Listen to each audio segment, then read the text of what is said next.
유튜브의 전기기사, 산업기사 응시 자격에 대해서 찾아보면 신기하게도 하나같이 학점은행제 경영학을 추천하는 걸 쉽게 확인하실 수 있는데요. 하지만 종합건설 출신인 저로서는 솔직히 말리고 싶습니다. 물론 그것도 응시 자격을 갖추는 좋은 방법 중에 하나지만 사실 아무 관련도 없는 경영학이 아니라 전기공학으로 시험 응시 자격과 학력을 갖춘다면 나중에 취직, 이직, 승진할 때도 장점이 확실하니까요. 그래서 제가 오늘 전기기사와 산업기사 응시 자격을 갖추면서 동시에 전기공학사 학력까지 초단기간으로 갖추는 방법에 대해서 알려드리겠습니다.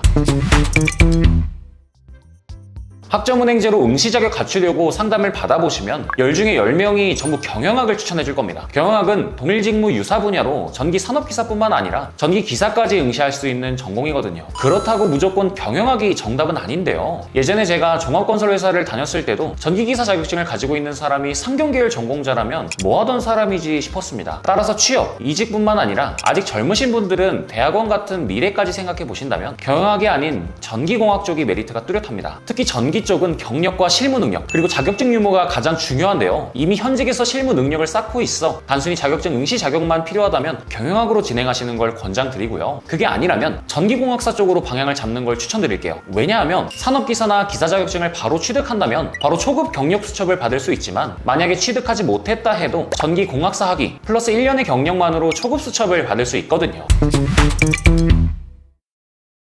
경력 수첩을 모르시는 분들을 위해 간단하게 짚고 넘어가자면 경력 수첩은 초급, 중급, 고급, 특급 이렇게 4가지 등급으로 나뉩니다. 각 단계마다 수행할 수 있는 업무가 달라지는데요. 초급에서 중급으로 넘어가기 위해서는 기사 자격증 취득 후 2년 이상의 경력을 쌓거나 산업기사 취득 후 5년 이상의 경력이 필요합니다. 고급 수첩은 기사 취득 후 5년, 산업기사는 8년의 경력이 필요하고요. 마지막 특급은 전기기술사 자격증이 있어야만 발급이 가능한데요. 이렇게 등급이 나뉜 이유는 앞서 말씀드린 것처럼 수행할 수 있는 업무, 즉 시공할 수 있는 현장이 달라지기 때문입니다. 초급 경력 수첩의 경우 1000V 이하의 저압의 환경에서 공사를 할 수 있고 중급부터는 1000V 이상, 10만 V 이하, 마지막으로 고급, 특급은 모든 전기 공사를 다 진행할 수 있습니다. 특히 경력 수첩 없이 업무를 수행했다간 1년 이하의 징역 혹은 1000만 원 이하의 벌금을 지불하셔야 합니다. 전기 쪽에서 근무하실 예정이시라면 꼭 체크하셔야 하는 부분이죠. 실제로 제가 다니던 회사에서 일하시던 전기공사 담당자분도 현장에서 일하시는 분들의 경력 수첩은 꼭 확인하고 일을 진행하셨었고요.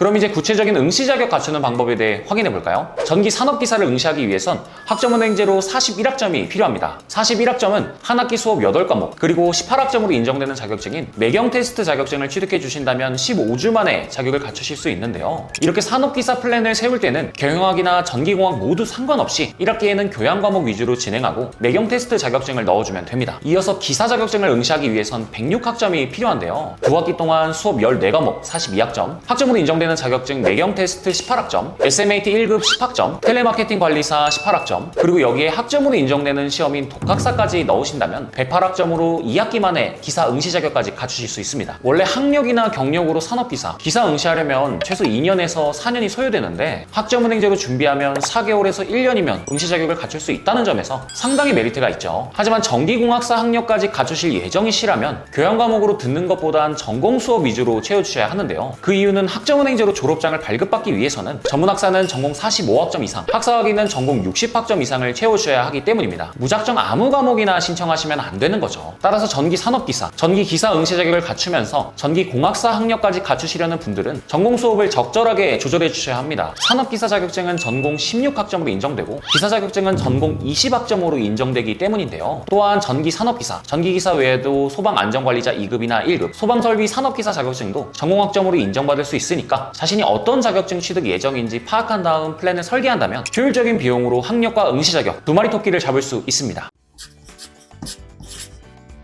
오늘은 이렇게 전기기사와 산업기사 응시 자격을 갖추면서 학력까지 초단기간으로 갖추는 방법에 대해 알아봤는데요. 영상을 보고도 본인 상황에서 어떻게 준비해야 할지 막막하신 분들, 자세한 상담을 받아보고 싶으신 분들은 더보기란이랑 고전 댓글에 있는 링크로 무료 상담 도와드리겠습니다. 지금까지 가시TV 종원 멘토였습니다. 감사합니다. 더 궁금하신 점이 있거나 영상에 나온 선생님과 상담을 원하시면 PC는 제목 아래에 있는 더보기란을 클릭, 상단에 있는 상담 링크를 클릭하셔서 문의를 남겨주시면 됩니다. 모바일은 화면 아래에 있는 더보기란을 터치, 상담 링크를 확인해보세요. 카카오톡 상담은 댓글에 있는 링크를 클릭하셔서 궁금하신 내용 남겨주시면 빠르게 답변 도와드리겠습니다.